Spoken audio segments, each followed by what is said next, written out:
Hardcoded Production presents Leo the Inventor and the Journey to the Extinction Point, a mythic tale of fire, fate, and the final heartbeat of an ancient world.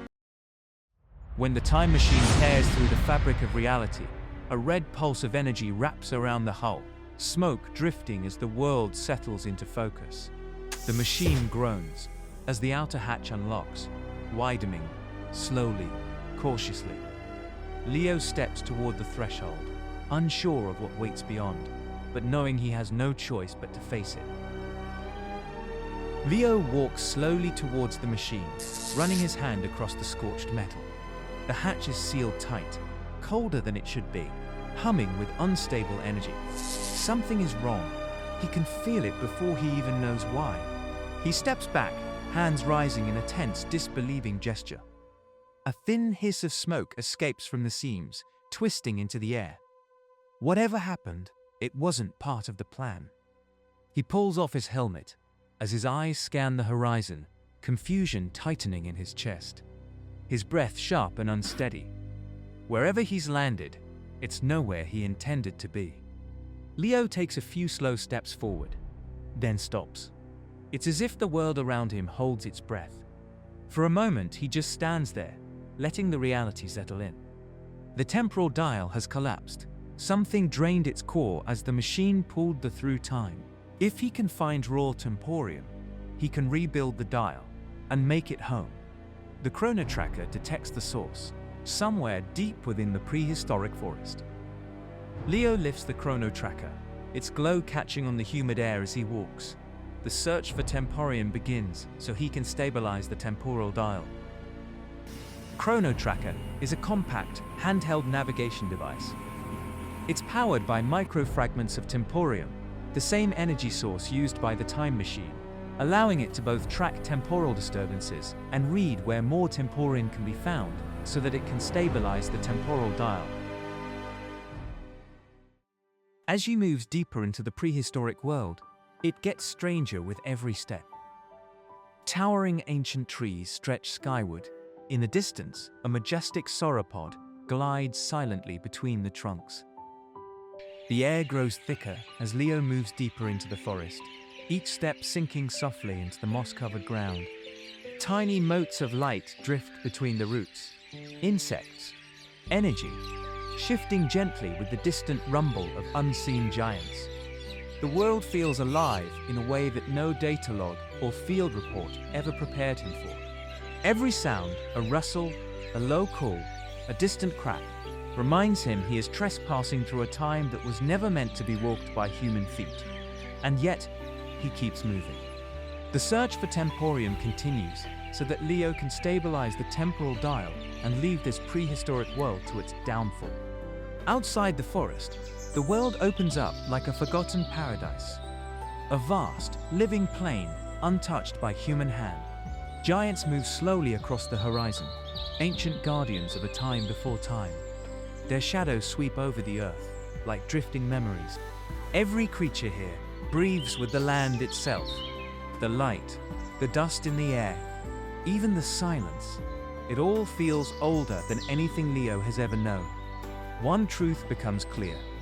This world is alive, powerful, fragile, and racing toward its inevitable end. Leo continues deeper into the ancient forest. The Chronotracker pulses softly in his hand, guiding him through a world older than anything he has ever studied, confirming it with every pulse. Unstable temporal signatures, growing stronger as he moves deeper into the forest. And then, the forest parts. A narrow path rises ahead, cut not by nature, but by something else. A cavern entrance, carved into the land long before humans ever existed. If temporium is anywhere, it's in there. And if he wants to repair the temporal dial, he has to step inside.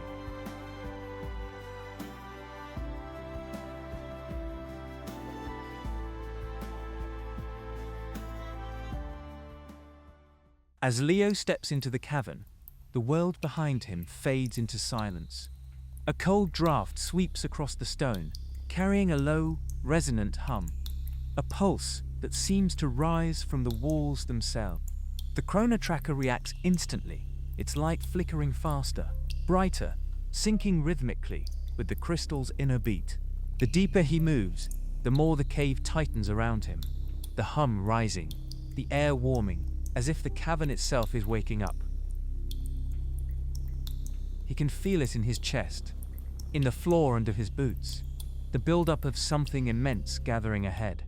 Each crystal vibrates with untouched energy, raw and unstable, drifting through the air like invisible tides. The chamber opens, and at its center lies a single formation, glowing brighter than the rest.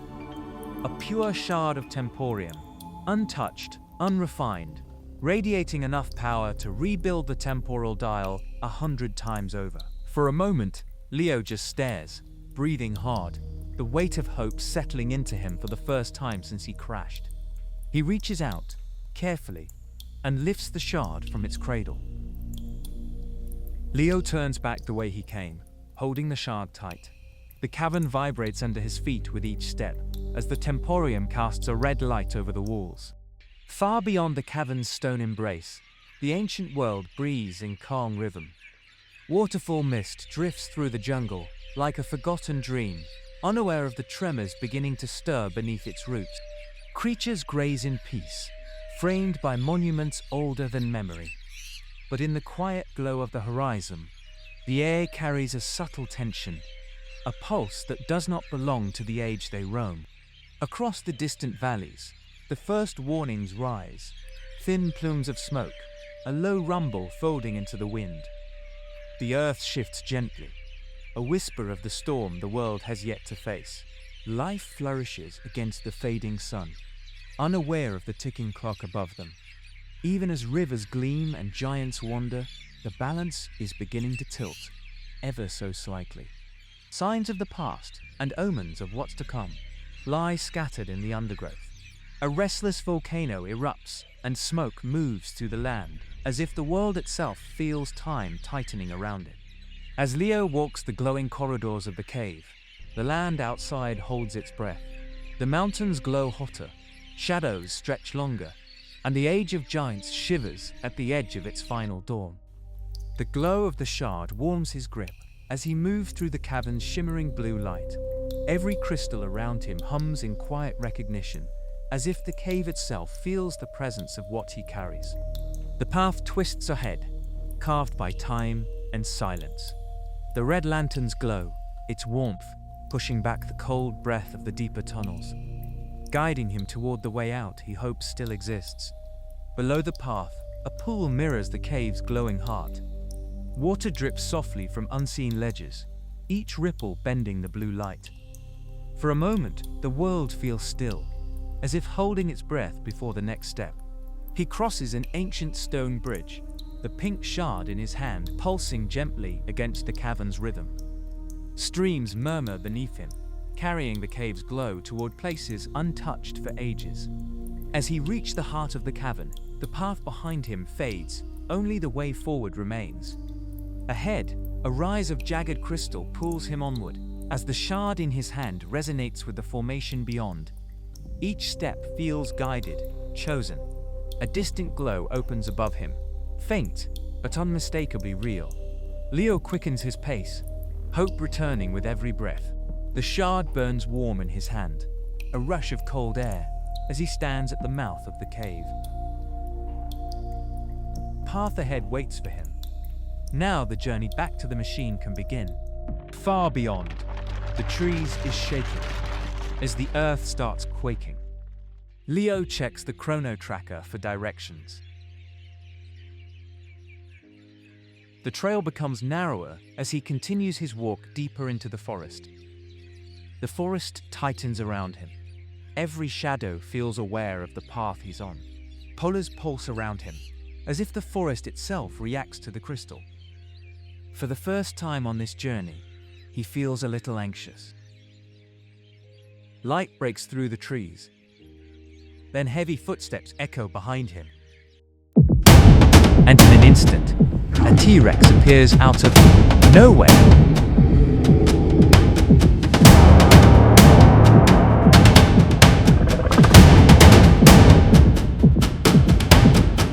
Every step becomes survival. Every breath, borrowed time.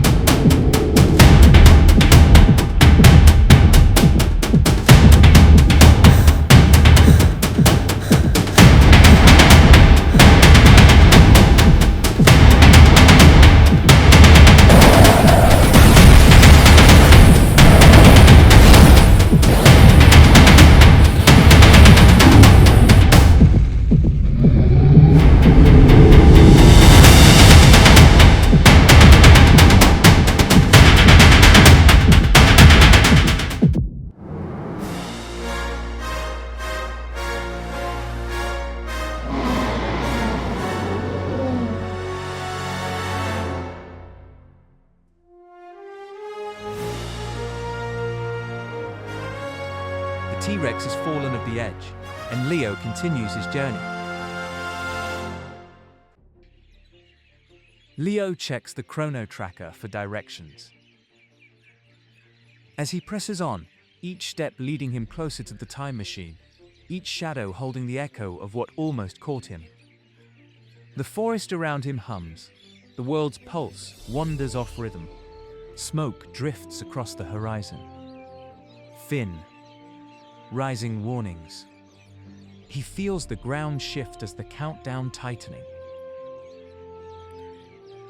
As he checks the Chronotracker, as every path he takes seems smaller, every breath sharper. He feels the hope rise as the forest opens around him. The Chronotracker guides his last steps towards the time machine. Ahead, half buried in the moss, the machine stands where he left it. The temporal dial clicks open, circuits exposed, energy flickering. The jungle breathes around him, unaware of the future he's trying to rebuild. Leo works fast, fingers tracing the broken lines. Sparks snap as he locks the temporium into place. Just one final test before the dial can be installed again. The world begins to break.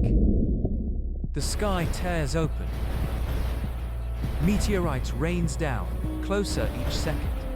Leo quickly sets the temporal dial to November 14th, the year 1426. The Big Bang begins to echo through time. Light fractures, gravity warps, and reality trembles.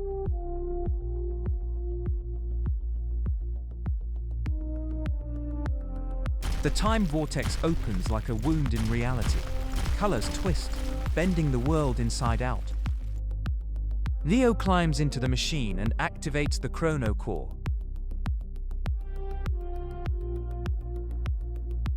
And vanishes into the future, just as a massive explosion engulfs the Earth.